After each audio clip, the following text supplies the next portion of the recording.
Thanks, John. Hello and welcome to the late news from Calendar.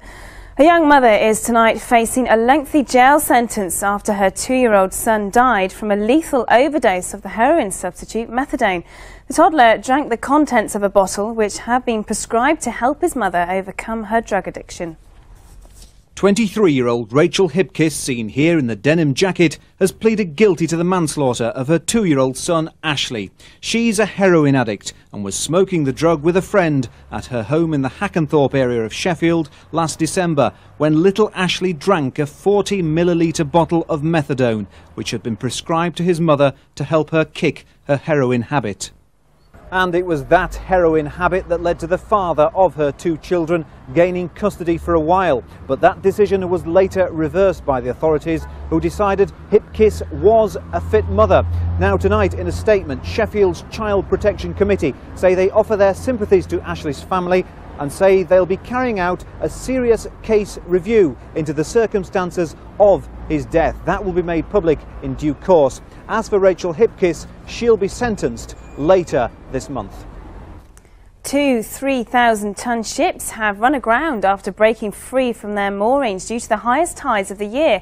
A tidal rush caused one ship to break free from the jetty on the River Trent at Scunthorpe and hit another vessel. That also came loose and the 2 ships floated downriver before grounding. Meanwhile, on the River Great Ouse at King's Lynn, a 2,000-ton grain ship broke free before coming to rest on mudflats. No one was injured.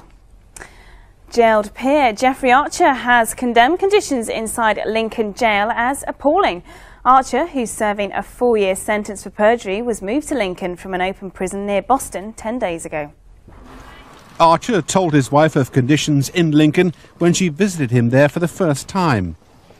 He says that the conditions are appalling, but that the prison officers are fair and decent.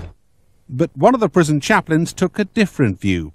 Depends what you compare with, really. You compare it with the Hilton, they're not too clever, but by comparison with other prisons, they're fairly standard, I think. So too did one of the visitors to the jail today. I've been to other prisons that they wouldn't even tolerate you. They look at you like you're just dirt. You're just number to everyone in there. But Lincoln, I think their screws are very, very good.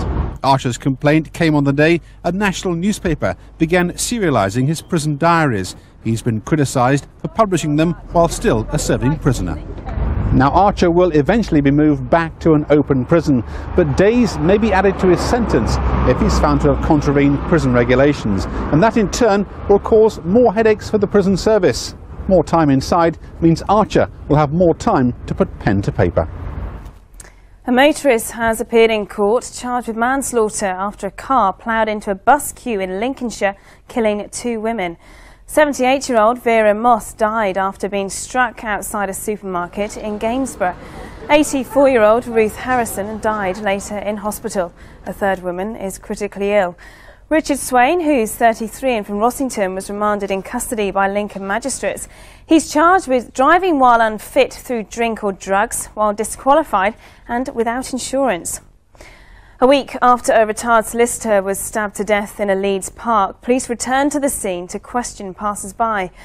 53-year-old Christopher Scoley was taking his daily stroll through Cross Flats Park in Beeston in Leeds when he was stabbed through the heart.